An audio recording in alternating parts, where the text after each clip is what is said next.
বন্ধুরা, আমরা তো প্রকৃতি, ভূগোল কিংবা জলবায়ু নিয়ে অনেক কথাই বলি, কিন্তু আজ আমরা মানুষের তৈরি সংস্কৃতির সবচেয়ে রহস্যময় এবং অদৃশ্য শক্তির দিকে কান দেব। তা হলো সুর বা মিউজিক। আপনারা কি কখনো লক্ষ্য করেছেন, আমরা পৃথিবীর মানচিত্রে যত পূর্ব থেকে পশ্চিমের দিকে যাই, গানের মেজাজ আর ফ্রিকোয়েন্সি তত আমূল বদলে যায়। আমাদের ভারতীয় বা প্রাচ্যের সঙ্গীত শুনলে মনে হয় আত্মা শান্ত হচ্ছে, চোখ বন্ধ হয়ে আসছে, চারপাশের কোলাহল মুছে যাচ্ছে। আর যখনই আমরা ম্যাপের পশ্চিমের দিকে অর্থাৎ ইউরোপ বা আমেরিকার দিকে যাব, সেখানকার সঙ্গীত শুনলে মনে হয় রক্ত গরম হয়ে যাচ্ছে, হার্টবিট বেড়ে যাচ্ছে এবং অবচেতনে মনে হচ্ছে এখনই বুঝি কোনো যুদ্ধক্ষেত্রে বা লড়াইয়ে নেমে পড়তে হবে। সুরের এই ভৌগোলিক চরিত্রের আকাশ পাতাল তফাৎ কেন হয়? সুর কিন্তু স্রেফ কিছু শব্দের বা বাদ্যযন্ত্রের সমষ্টি নয়। সুর হলো কোনো একটা ভৌগোলিক অঞ্চলের মানুষের সমষ্টিগত চেতনার এবং মহাজাগতিক শক্তির আওয়াজ। পূর্ব আর পশ্চিমের এই সুরের পার্থক্যের পিছনে লুকিয়ে আছে প্রকৃতির নিয়ম, মানব মনস্তত্ত্ব এবং সবচেয়ে বড় কথা, জ্যোতিষশাস্ত্র বা অ্যাস্ট্রোলজির এক গভীর বিজ্ঞান। আজ আমরা আলোচনা করব প্রাচ্যের সাথে পাশ্চাত্যের সুরের মেজাজে কেন এত পার্থক্য তৈরি হয়। আর এই রহস্যের জট খুলতে আমরা আলোকপাত করব চারটি অমোঘ লজিকের ওপর, যার মূল ভিত্তি লুকিয়ে আছে প্রকৃতির নিয়ম, মানব মনস্তত্ত্ব এবং আমাদের ব্রহ্মাণ্ডের গ্রহ ও নক্ষত্রের শক্তির খেলায়। রাশিচক্রের উপাদান এবং মহাজাগতিক শক্তির মেরুকরণ। মহাজাগতিক জ্যোতিষশাস্ত্র এবং বৈদিক কসমোলজি অনুযায়ী আমাদের এই দৃশ্যমান পৃথিবী এবং মানবদেহ মূলত চারটি মূল উপাদান নিয়ে গঠিত: মাটি, জল, বায়ু এবং অগ্নি। এই উপাদানগুলো শুধু মানুষের চরিত্র নয়, পৃথিবীর ভৌগোলিক অঞ্চলের এনার্জি গ্রিডকেও নিয়ন্ত্রণ করে। পূর্ব দিকে, বিশেষ করে ভারত এবং তার সংলগ্ন অঞ্চল হলো মূলত জল এবং বায়ু প্রধান শক্তির কেন্দ্র। জ্যোতিষশাস্ত্রে জল উপাদানকে ধরা হয় মানুষের অন্তহীন আবেগ, অন্তর্দৃষ্টি, ভক্তি এবং আধ্যাত্মিকতার প্রতীক। আর বায়ু উপাদান হলো উচ্চতর জ্ঞান, চিন্তা এবং মহাজাগতিক শূন্যতার প্রতীক। যখন কোনো সুর এই জল ও বায়ু উপাদানের আধিক্য থাকা অঞ্চলে তৈরি হয়, তখন তা স্বভাবতই তরল এবং মুক্ত হয়। ভারতীয় রাগ সঙ্গীতের দিকে তাকালে দেখবেন তার নদীর মতো বয়ে চলে, কোনো নির্দিষ্ট গণ্ডিতে বা ফিক্সড নোটে আটকে নেই। তা মানুষের চেতনাকে ঊর্ধ্বমুখী করে তোলে। অন্যদিকে পৃথিবীর মানচিত্রের পশ্চিম গোলার্ধ বা ওয়েস্টার্ন পার্ট পরিচালিত হয় মূলত অগ্নি এবং পৃথিবী উপাদান দ্বারা। জ্যোতিষশাস্ত্রে অগ্নি হলো তীব্র আকাঙ্ক্ষা, আদিম শক্তি, রূপান্তর এবং অ্যাকশনের প্রতীক। আর পৃথিবীর উপাদান হলো জড়বস্তু, বাস্তববাদ এবং সীমানা। পশ্চিমের মাটিতে যখন সুরের জন্ম হয়, তখন তার মধ্যে অগ্নির সেই উত্তাপ এবং পৃথিবীর সেই ভারী ও কঠিন রূপটি প্রকাশ পায়। এই কারণেই ওয়েস্টার্ন মিউজিকের মূল ভিত্তি হলো মেটাল ড্রামস, ইলেকট্রিক গিটার এবং এমন কিছু ইনস্ট্রুমেন্ট যা মাটিকে কাঁপিয়ে তোলে এবং মানুষের ভেতরের অলসতাকে পুড়িয়ে ছাই করে এক তীব্র এনার্জি তৈরি করে। প্রাচ্যের সুর যদি হয় শান্ত নদীর অবগাহন, তবে পাশ্চাত্যের সুর হলো জ্বলন্ত অগ্নিকুণ্ডের চারপাশে নৃত্য। গ্রহের রাজত্ব: চন্দ্র, বৃহস্পতি বনাম মঙ্গল, সূর্য। জ্যোতিষশাস্ত্রে প্রতিটি গ্রহের একটি নির্দিষ্ট ফ্রিকোয়েন্সি বা স্পন্দন থাকে, যা মানুষের মন ও শরীরের ওপর প্রভাব ফেলে। সুরের এই পূর্ব পশ্চিম বিভাজনের পেছনে সবচেয়ে বড় ভূমিকা পালন করে গ্রহদের এই রাজত্ব। প্রাচ্যের বা ভারতের সুরের ওপর সবচেয়ে বেশি প্রভাব রয়েছে দুটি পরম শুভ এবং আধ্যাত্মিক গ্রহের।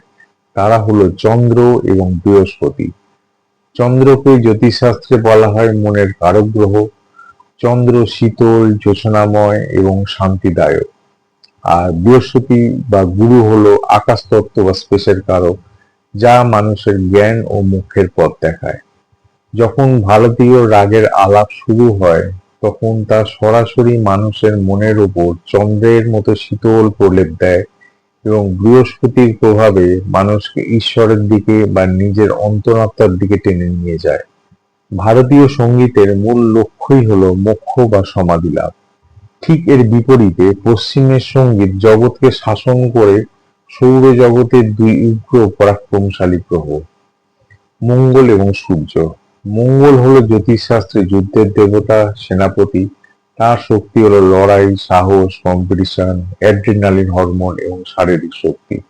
আর সূর্য হলো ক্ষমতা ও আধিপত্যের প্রতীক। ইউরোপ বা আমেরিকার সঙ্গীতের দিকে তাকালে দেখবেন সেখানে বিট এবং রিদম সবচেয়ে গুরুত্বপূর্ণ। এই তীব্র বিট আসলে মঙ্গলের লড়াকু ড্রাম বিট।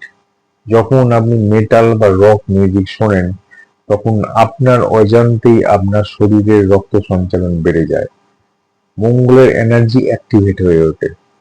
পশ্চিমের সুর মানুষকে সংসার ত্যাগ করতে শেখায় না, বরং মানুষকে শেখায় এই বস্তুবাদী পৃথিবীকে শাসন করতে এবং জয় করতে। পূর্বের সুর যদি হয় চন্দ্রের আলোর মতো স্নিগ্ধ ও অন্তর্মুখী, পশ্চিমের সুর হলো মঙ্গলের আগ্নেয়গিরির মতো উত্তপ্ত ও বহির্মুখী। প্রকৃতির আবহাওয়া এবং বেঁচে থাকার ভৌগোলিক লড়াই। জ্যোতিষশাস্ত্রের সাথে ভূগোলের সম্পর্ক অত্যন্ত নিবিড়, কারণ গ্রহের আলো পৃথিবীতে কোন অঞ্চলে কিভাবে পড়ছে তার উপর ভিত্তি করেই সেখানকার আবহাওয়া এবং মানুষের জীবন সংগ্রাম নির্ধারিত হয়। প্রাচীনকাল থেকেই ভারত বা প্রাচ্যের আবহাওয়া ছিল ক্রান্তীয়, উষ্ণ এবং উর্বর। এখানকার নদীমাতৃক পলল ভূমিতে প্রকৃতি মানুষকে সহজে অন্ন জুগিয়েছে। বেঁচে থাকার জন্য মানুষকে প্রকৃতির সাথে 24 ঘন্টা লড়াই করতে হয়নি, বরং মানুষ প্রকৃতিকে দেবী মনে করে তার সাথে একাত্ম হতে পেরেছে। যখন আবহাওয়া অনুকূল থাকে তখন মানুষের মন মননশীল ও দার্শনিক হয়ে ওঠে, আর এই মননশীলতা থেকেই জন্ম নেয় মেলোডি। শান্ত বিকালে নদীর ধারে বসে যে বাঁশির সুর ওঠে তা প্রকৃতিরই এক শান্ত রূপ। এই মাটি আর জল থেকেই জন্ম নিয়েছে আমাদের প্রাচ্যের মরমিয়া চেতনা, যেখানে একজন বাউল তার একতারা হাতে নদীর ঘাটে বসে গেয়ে ওঠে, খাঁচার ভেতর অচিন পাখি কেমনে আসে যায়। এই সুর কোনো যুদ্ধক্ষেত্রে চিৎকার নয়, এটা হলো প্রকৃতির কোলে বসে নিজের ভেতরে পরমাত্মাকে খোঁজার এক আকুল আকুতি। মেলোডি এখানে শুধু গান নয়, তা হলো মাটির সাথে আত্মার মিলন। কিন্তু আমরা যদি ইউরোপের জ্যোতিষীয় অবস্থান ও ভূগোলের দিকে তাকাই, তবে দেখব সেখানকার জলবায়ু মূলত চরম শীতপ্রধান, রুক্ষ এবং প্রতিকূল। তীব্র ঠান্ডা এবং সম্পদের সীমাবদ্ধতা সেখানে বেঁচে থাকাকে করে তুলেছে এক ভয়ঙ্কর লড়াই।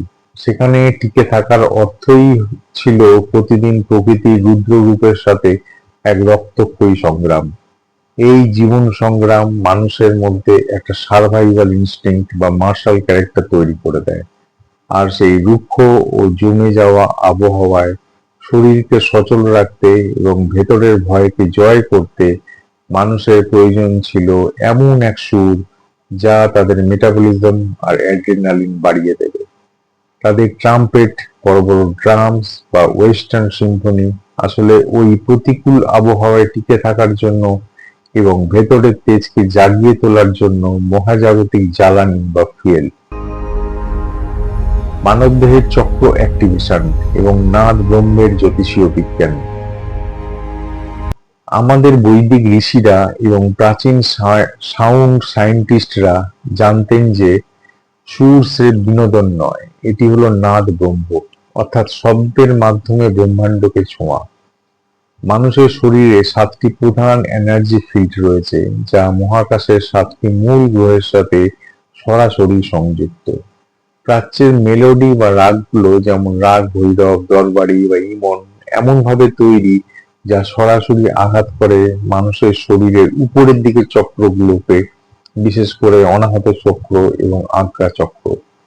অনাহত চক্রের অধিপতি গ্রহ হল শুক্র ও বুধের উচ্চতর আধ্যাত্মিক রূপ। এবং আজ্ঞা চক্রের সাথে যুক্ত হলো বৃহস্পতি। এই চক্রগুলো উদ্দীপিত হলে মানুষের মনে অহংকার গলে যায় এবং সেখানে জন্ম নেয় পরম প্রেম, ভক্তি, করুণা এবং আধ্যাত্মিক প্রশান্তি। এই সুর শুনলে মানুষ চোখ বন্ধ করে স্থির হয়ে বসে থাকতে চায়। অপরদিকে পশ্চিমের যে তীব্র বিট, মেটাল, রক বা পপ মিউজিক, তার ফ্রিকোয়েন্সি সরাসরি হিট করে মানুষের শরীরের নিচের দিকের চক্রগুলোতে, অর্থাৎ মণিপুর চক্র এবং মূলাধার চক্রে। মণিপুর চক্রের অধিপতি গ্রহ হলো মঙ্গল এবং মূলাধারের সাথে যুক্ত শনি, পৃথিবীর আদিম শক্তি। এই নিচের চক্রগুলো আমাদের জাগতিক টিকে থাকার লড়াই, কামবাসনা, ভয়, রাগ, শারীরিক তেজ এবং অ্যাড্রিনালিন হরমোনকে নিয়ন্ত্রণ করে। এই কারণে ওয়েস্টার্ন ড্রামসের ভারী বেস ও বিট শুনলে আমাদের পা স্থির থাকতে পারে না, শরীর নাচতে চায়, গায়ের লোম খাড়া হয়ে যায় এবং এক ধরনের বন্য উন্মাদনা তৈরি হয়। ওটা আসলে আমাদের ভেতরে জাগতিক ও আসরিক শক্তিকে জাগিয়ে তোলে, যা এই ভৌত পৃথিবীতে অ্যাকশন নেওয়ার জন্য অত্যন্ত জরুরি। তাই বন্ধুরা, সুরের এই আকাশ পাতাল তারতম্য কোনো ভুল বা খামখেয়ালিপনা নয়, এটা হলো মহাবিশ্বের এক নিখুঁত ব্যালেন্স বা ভারসাম্য। মহাবিশ্ব পূর্বকে দিয়েছে চন্দ্র ও বৃহস্পতির আধ্যাত্মিক শান্তির সুর, আর পশ্চিমকে দিয়েছে সূর্য ও মঙ্গলের শারীরিক তেজ ও রাজত্বের সুর। দুটো মিউজিকই আসলে মানুষের চেতনার দুটো আলাদা এবং অপরিহার্য রূপ, একটি ছাড়া অন্যটি অসম্পূর্ণ।